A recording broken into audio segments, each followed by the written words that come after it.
चलिए बढ़ते आगे। राजस्थान राज्य बाल संरक्षण आयोग की पूर्व अध्यक्ष मनन चतुर्वेदी अब अलवर बीजेपी प्रत्याशी भूपेंद्र यादव के प्रचार प्रसार में लगी हुई हैं और इसी कड़ी में मनन चतुर्वेदी अलवर पहुंची और बीजेपी से जुड़े पदाधिकारी से मुलाकात की गई। साथ ही साथ खबरफास्ट के संवाददाता समर गुप्ता से खास बातचीत की। हमारे साथ वसुंधरा सरकार में मंत्री पद तक पहुंची मनन चतुर्वेदी हैं, जिनसे हम बात करते हैं मौजूदा जो हालत है और जिस तरह लोकसभा में रुझान देखने को मिल रहा है। क्या लग रहा है, अलवर में एक मुद्दा गरमाया हुआ है बाहरी का और स्थानीय का, क्या होने वाला है? देखिए, बाहरी और स्थानीय के मुद्दे तो जब नहीं होते तो फिर वो चुनाव क्या, हर चुनाव में कोई ना कोई मुद्दा तो उठता ही है, लेकिन जनता भी समझेगी और सब समझेंगे और मुद्दे आते जाते हैं।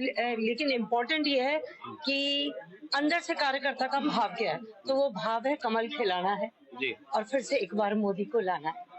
अच्छा, आज प्रियंका गांधी यहाँ पे रोड शो कर रही हैं, आपको लग रहा है कि उससे कहीं ना कहीं कोई रुझान जो स्थानीय यहाँ से कांग्रेस के प्रत्याशी हैं ललित यादव, उनकी तरफ जाता दिखाई देगा, या मोदी लहर के चलते सब कुछ नगण्य है?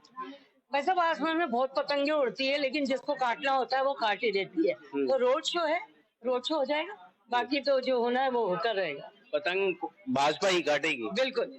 क्या लग रहा है कितनी लीड आने वाली है? राजस्थान की बात की जाए, जिस तरह रविंद्र सिंह भाटी मैदान में है, निर्दलीय होने के बावजूद तमाम भीड़ है बाड़मेर में, क्या लग रहा है? देखिए, सारे पासे सब अपने अपने डाल रहे हैं, थोड़ा इंतजार कीजिए, मजा आएगा और जीत हमारी है, पक्की बात। सीटों का आंकड़ा क्या बताता है आपका, क्या आकलन कहता है?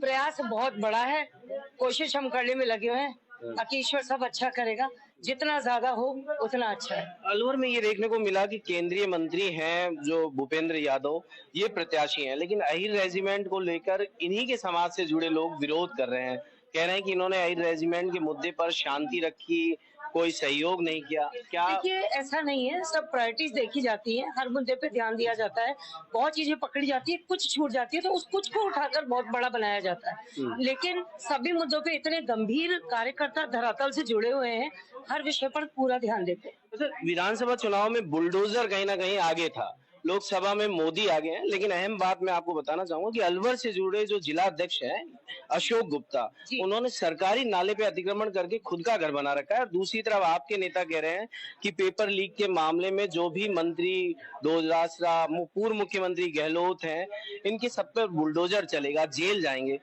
आपको लग रहा है कि पार्टी को खुद की छवि भी सुधारने की जरूरत है?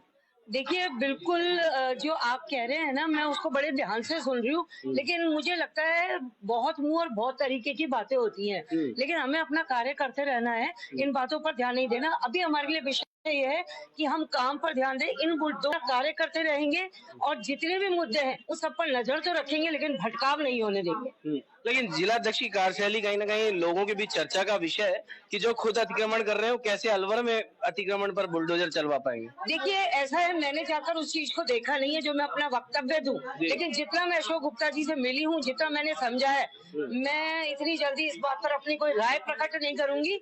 और बुलडोजर की बात यह है, तो बुलडोजर कहाँ चल रहा है, कितना चल रहा है और वो किन पर चल रहा है, ये बहुत बड़ा मुद्दा है। आप उस पर देखिए, कहीं ना कहीं आपको भी उससे सुकून और शांति मिली होगी जहाँ पर बुलडोजर चले।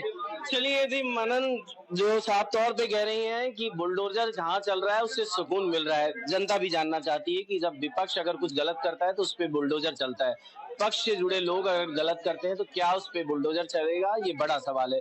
अलवर से खबर फास्ट के लिए मैं समर गुप्ता।